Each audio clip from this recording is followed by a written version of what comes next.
सबसे बड़ा रोग क्या कहेंगे लोग?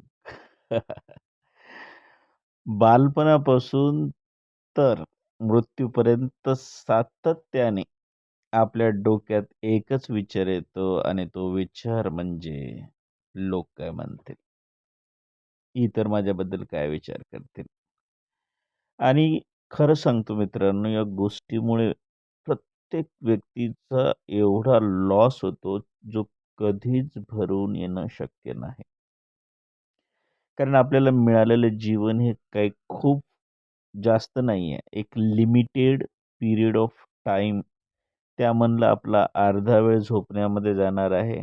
अर्धा वेळ एंटरटेनमेंटसाठी जाणार आहे.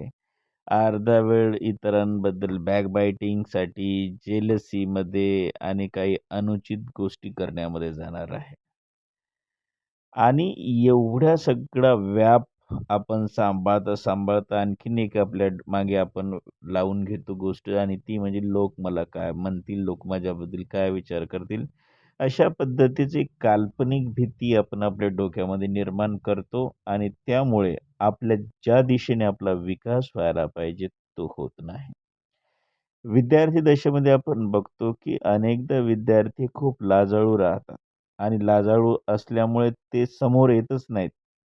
त्यांना जे व्यक्त व्हायचं आहे ते व्यक्त होऊ शकत नाही आणि फक्त त्यांच्या एका चुकीमुळे त्यांचा लाजाळूपणा आणि त्याच्या डोक्यात एकच विचार राहतो, की माझ्याबद्दल माझे मित्र काय विचार करतील, माझ्या वर्गातले मुली काय विचार करतील आणि त्यामुळे त्याचं अतोनात नुकसान होतं.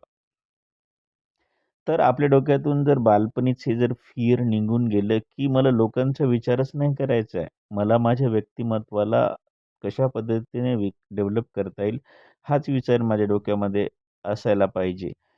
ही जर गोष्ट त्याला बालपणी जर कळली, तर निश्चितपणे तो एक म्हणजे नीडर व्यक्ती बनेल आणि त्याच्यामध्ये आत्मविश्वास हा फुल्ली भरलेला असेल. एक बेस्ट व्हर्जन तो निर्माण होऊ शकतो. फक्त लाजाळूपणा आणि भीती ह्या गोष्टी त्या स्किलला नष्ट करतात. दुसरी एक महत्त्वाची गोष्ट आहे, की लोक आपल्यासाठी काहीच करत नाहीत.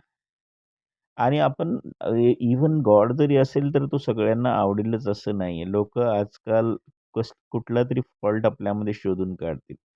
आणि लोकं काय करतात, की आपल्या डोळ्यातलं त्यांना मुसळ दिसत नाही, पण लोकांच्या डोळ्यातलं त्यांना कुसळ दिसतं. छोटी गोष्ट लोकांची छोटी-छोटी गोष्ट पकडण्याचा प्रयत्न करतात. आणि दुसरी महत्त्वाची गोष्ट आहे, की एखादा व्यक्ती आपल्यावर जो कमेंट्स करत आहे, त्याचं अंडरस्टँडिंग लेव्हल काय आहे? याचा विचार न करता आपण त्या गोष्टी आपल्या मनाला लावून घेतो. म्हणजे एखादी गोष्ट आपण ट्राय करत असताना जर आपल्यावर कोणी हसलं किंवा कमेंट्स केले, तर ते करणंच आपण सोडून देतो. म्हणजे दुसऱ्यांच्या वाईट वागणुकीमुळे आपण आपलं लाईफ बरबाद करतो. तर हे चुकीचं आहे. त्यासाठी महत्त्वाचं आहे, की आपण 1 मिनिट एका दिवशी 1 मिनिट फक्त आपण असा विचार करायचा, की आपल्याला कुठल्याही प्रकारचं लिमिट नाहीये. आपल्या जीवनामध्ये कोणीच नाहीये. आणि आपल्या अस्तित्वाची लढाई जर आपल्याला जिंकायची असेल, तर अशा पद्धतीचा विचार करून आपल्याला चालणार नाही.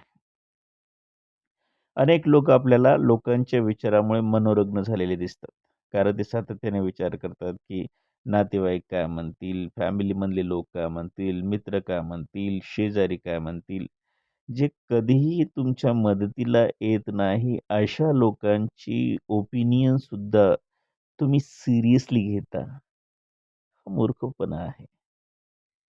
यामुळे आपली किती हानी होत आहे याचा आपण कधीच विचार करत नाही. आणि म्हणून आपल्याला विशिष्ट अशी बाउंडरी म्हणजे एक रिस्पॉन्स कुठपर्यंत द्यायचा याची एक बाउंडरी सेट करावं लागेल. त्याच्यापुढे कोणाला येऊ देता कामा नये. आणि दुसरी महत्त्वाची गोष्ट आहे आपल्या प्रत्येक गोष्टी इतरांपर्यंत शेअर करणे आणि इतरांना आपल्या जीवनामध्ये ढवळाढवळ करण्यासाठी अलाव करणे मुळात हेच चुकीचं आहे. आणि स्ट्रेट फॉरवर्ड भूमिका घेणं खूप महत्त्वाचं राहतं. जर एखाद्या व्यक्तीला तुम्ही जर थोडंसं म्हणजे फिंगर पकडण्यासाठी दिले, तर लगेच ती व्यक्ती तुमचं मनगट पकडण्याचा प्रयत्न करेल.